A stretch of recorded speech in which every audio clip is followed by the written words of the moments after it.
오늘은 금강경의 7번째 장, 무등무설분의 말씀을 함께 나누겠습니다. 무등무설. 얻은 것도 없고 설한 것도 없다는 말입니다. 이 말씀은 얼핏 들으면 고개가 갸웃거려집니다. 부처님께서 분명 깨달음을 얻으셨는데 왜 얻은 게 없다고 하실까? 분명 설법을 하셨는데 왜 설한 게 없다고 하실까? 그러나 여기에 금강경의 핵심이 숨어 있습니다. 우리는 평생을 얻으려 애쓰며 살아왔습니다. 집을 얻으려고, 땅을 얻으려고, 명예를 얻으려고, 자식 잘 되는 걸 얻으려고, 손주 잘 크는 걸 얻으려고 애써왔습니다. 하지만 얻었다고 생각한 것들이 정말 내 것이던가요? 집은 남아 있어도 내가 떠날 땐 가져가지 못합니다. 돈은 통장에 있어도 병이 오면 쓰지도 못하고 남겨야 합니다. 자식도 손주도 결국은 저마다 자기 길을 갑니다. 부처님은 깨달음을 얻으셨지만 그것은 무언가를 진 것이 아니었습니다. 깨달음은 얻는 것이 아니라 집착을 내려놓은 자유였기 때문입니다. 그래서 얻은 것이 없다 하신 겁니다. 집을 사기 위해 평생을 일하다가 집을 얻으신 분들 많으시지요. 그때는 큰 성취였지만 시간이 흐르면 알게 됩니다. 집이라는 게 결국은 내가 잠시 머무는 곳일 뿐이라는 사실을요.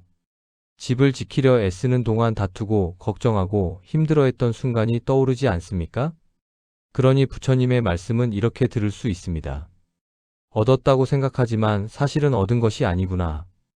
부처님은 49년간 설법하셨습니다. 그런데 왜 설한 바가 없다고 하셨을까요? 말은 진리를 가리키는 손가락입니다. 손가락이 달을 가리킬 때 중요한 것은 달이지 손가락이 아닙니다. 말씀은 진리를 가리키는 도구일 뿐 진리 그 자체는 아닙니다.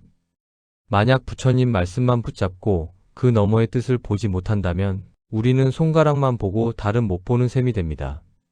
그래서 부처님은 설한 게 없다고 하신 겁니다. 아이들에게 공부 열심히 해라, 거짓말하지 마라, 착하게 살아라. 수없이 말씀하셨지요. 아이들이 어릴 땐 그 말을 문자 그대로 받아들입니다. 하지만 나이가 들어서야 깨닫습니다. 그 말 속에 부모의 사랑과 지혜가 있었다는 것을요. 부처님의 말씀도 마찬가지입니다. 말 그 자체가 중요한 게 아니라 그 말씀에 담긴 본뜻을 깨닫는 것이 중요합니다. 어느 날 제자들이 부처님께 여쭈었습니다. 세존이시여, 진리를 말씀해 주십시오. 그러자 부처님은 아무 말씀 없이 연꽃 한 송이를 들어 보이셨습니다. 그때 마하가섭 존자만이 미소 지었습니다. 부처님은 말씀하셨습니다. 내가 말하지 않아도 깨달은 이가 있구나. 여러분, 이 설화가 바로 무등무설의 뜻을 보여줍니다. 말씀이 없어도 말이 없어도 진실은 전해질 수 있습니다. 진리는 말 너머에 있기 때문입니다. 나이가 들면 평생 애써 모은 것도 결국 두고 가야 합니다. 내가 자랑스럽게 여기던 것도 결국 변해갑니다. 그럴 때 얻은 것이 없다는 부처님의 말씀은 허무가 아니라 오히려 자유를 줍니다. 그래, 결국 아무것도 내 것이 아니구나. 그러니 집착할 필요가 없구나. 이 깨달음이 오면 마음이 한결 가벼워집니다. 요즘 세상은 더 집착이 심합니다. 좋은 아파트, 비싼 차, 화려한 외모. 젊은 세대는 그것을 얻으려고 뛰어갑니다. 그러나 우리는 압니다.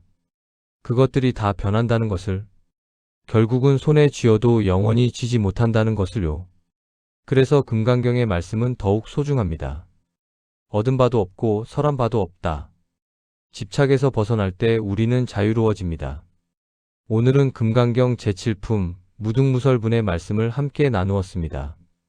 얻은 게 없다는 말씀, 설한 게 없다는 말씀. 처음엔 어렵지만 깊이 들여다보면 이렇게 말할 수 있습니다. 집착하지 마라. 겉모습에 머물지 마라. 말에 매이지 마라. 본질을 보아라. 오늘 하루 우리가 가진 것에 너무 집착하지 말고 말 그대로 믿지 말고 그 속뜻을 보시길 바랍니다. 그 순간 여러분의 마음은 훨씬 자유롭고 평화로워질 것입니다. 감사합니다.